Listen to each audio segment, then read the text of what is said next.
En este video vamos a trabajar la proyección escalar y la proyección vectorial abordado desde un problema de la física como problema inicial. El enunciado dice: en la siguiente figura se pueden observar fuerzas aplicadas a dos sogas que empujan una caja desde un punto vértice O. A la fuerza oblicua la vamos a denominar F mayúscula y a la fuerza que se asocia a la soga horizontal, fuerza G, y considerando las nociones de vectores trabajadas anteriormente, procedemos a resolver los siguientes ítems. Primero nos solicitan la amplitud del ángulo θ, el ángulo que determinan esos dos vectores, el módulo de la fuerza F1, que se va a denominar proyección ortogonal de la fuerza F sobre la fuerza G, es decir, una sombra que genera ortogonalmente la fuerza F sobre la fuerza G. La pregunta: ¿qué tienen en común los vectores G y F1? Obtener el vector F1 en función de conocer la fuerza G mediante operaciones con vectores, y nos piden analizar qué relación existe entre los vectores F, F1 y F2, siendo F2 la proyección ortogonal de la fuerza F sobre la fuerza G.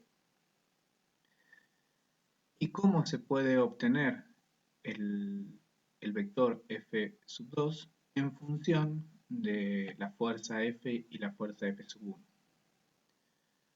Pasemos a la resolución. Para calcular la amplitud entre los dos vectores, podemos utilizar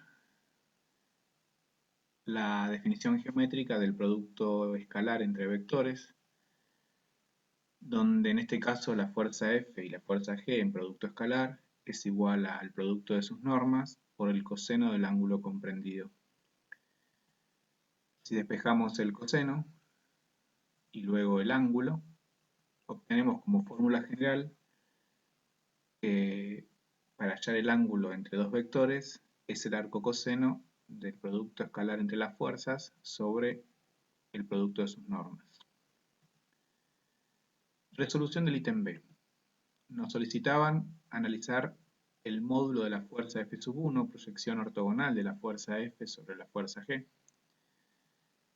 Y si observamos la figura, al tratarse de una proyección ortogonal, podemos observar un triángulo rectángulo, donde la hipotenusa coincide con la norma de la fuerza F y el cateto adyacente con la norma de la fuerza F1, que es la que nos están pidiendo.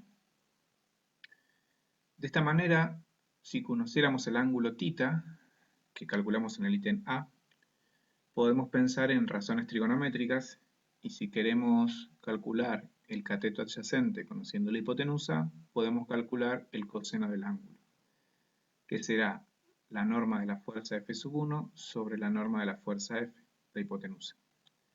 Fijando, obtenemos que la norma de la fuerza F1, la medida del vector, es el producto entre la norma de la fuerza F por el coseno del ángulo θ. El inconveniente de esta operación es que debemos calcular el ángulo θ para calcular la norma del vector F1. La pregunta es si no existe alguna estrategia que nos permita calcular el mismo módulo sin calcular el ángulo. Y una estrategia algebraica es multiplicar a la expresión del miembro derecho de la igualdad, numerador y denominador, por la norma de la fuerza G. Si efectuamos esa cuenta, obtenemos esta operación que se verifica si el ángulo θ es un ángulo entre 0 y 90 grados y sobre 2 radianes, e incluido esos dos valores como posibilidades. Ahora bien, si el ángulo está entre 0 y 90, el resultado de esta cuenta es un número positivo, pero si el ángulo es cualquier otro, uno podría observar que en el numerador de la cuenta aparece la definición geométrica del producto escalar entre la fuerza G y la fuerza F. Es decir, uno puede mostrar que esta cuenta para cualquier ángulo θ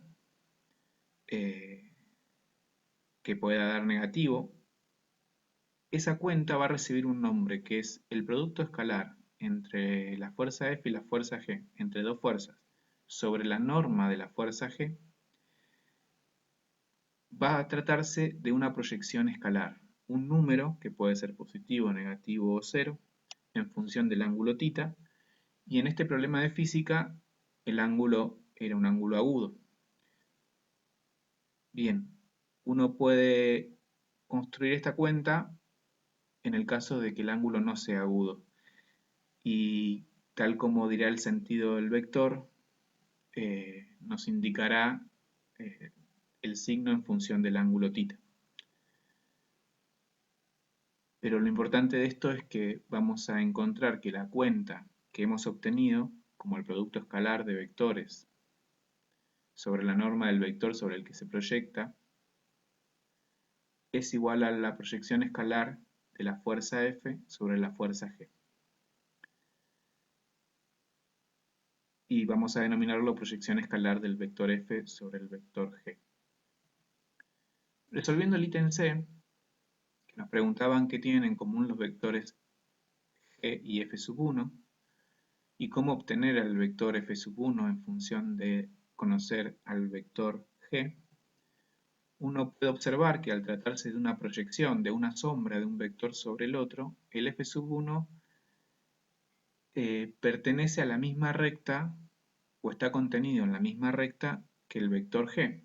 Esto quiere decir que mantienen la misma dirección. Y si mantienen la misma dirección, podemos decir que los vectores son paralelos, es decir, que la fuerza G y la fuerza F sub 1, al ser paralelos, debe existir un escalar que multiplicado por uno de ellos obtengamos el otro. En nuestro caso analizaremos que la F sub 1, la fuerza F sub 1 se puede obtener como un lambda por la fuerza G, es decir, hay un escalar que multiplica a la fuerza G para obtener a la fuerza F sub 1. La pregunta que surge es cómo calcular ese escalar lambda. Y si uno puede plantear que se trata de obtener al vector F sub 1 en función de conocer la fuerza G, lo que podemos obtener es, en principio, el versor asociado a la fuerza G, ese que tenga norma 1, y una vez que tengamos al vector G y a su versor asociado de norma 1, que mantiene la misma dirección con F sub 1, a ese versor lo podemos multiplicar por la norma de F sub 1. De esta manera agrandaremos, entre comillas, al vector G a su versor asociado al tamaño de la fuerza F sub 1. Y ahí obtenemos la operación que aquí aparece. En este caso es válido porque el ángulo es un ángulo entre 0 y 90 grados y mantienen el sentido del vector. Si reemplazamos con lo obtenido en el ítem B, y ahora ya sin tener en cuenta el ángulo θ, que el ángulo θ sea entre 0 y 90, sino para cualquier ángulo, recordemos que la sombra de la fuerza F sobre la fuerza G era la proyección escalar. Y el versor se puede obtener por definición como el escalar 1 sobre su norma por el vector. Reemplazando esto en nuestra cuenta, obtenemos la operación producto de escalar entre la fuerza F y la fuerza G sobre la norma al cuadrado. Esa norma al cuadrado de G siempre se refiere al vector sobre el que se proyecta.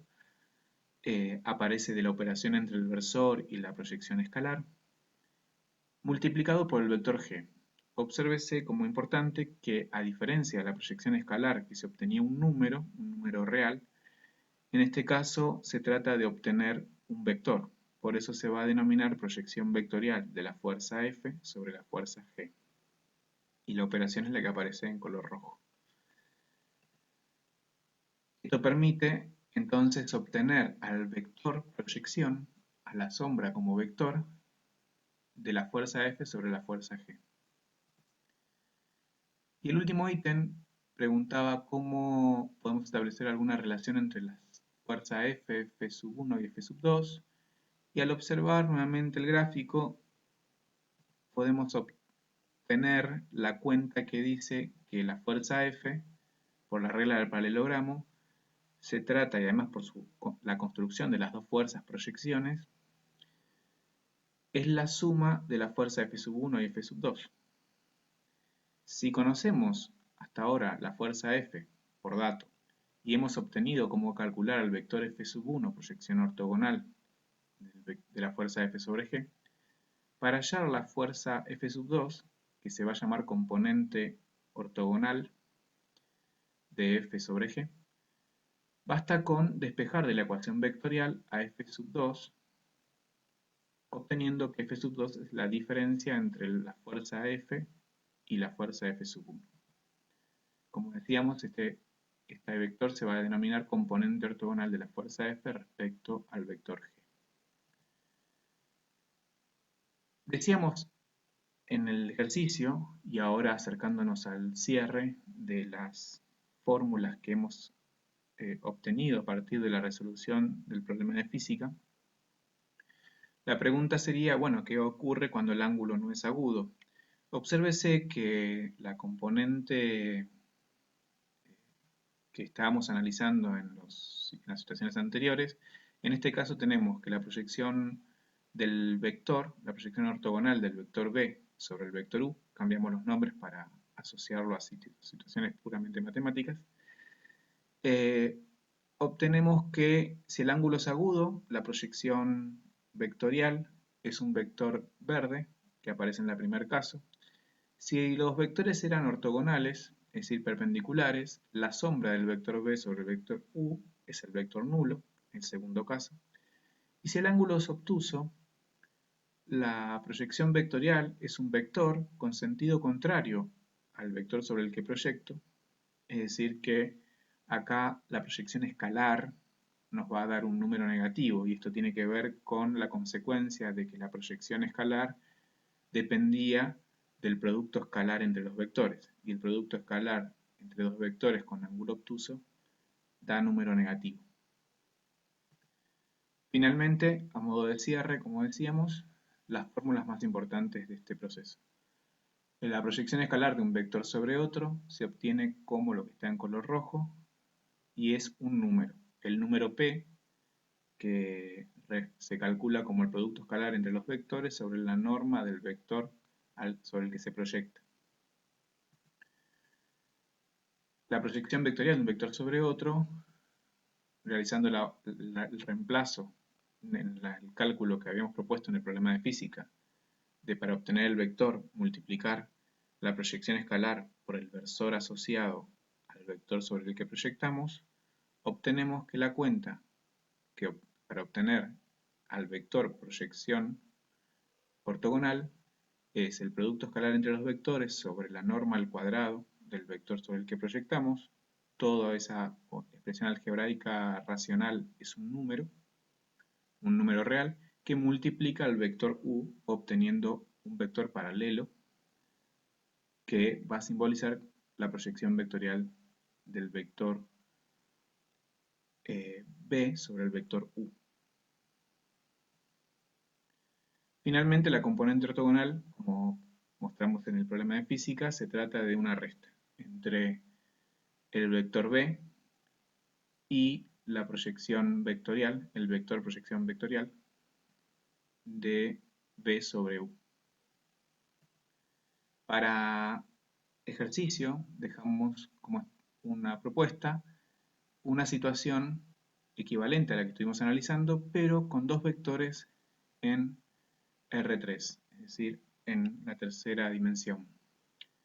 Las operaciones son las mismas, pero en este caso los vectores son de tres componentes. Fin de la propuesta.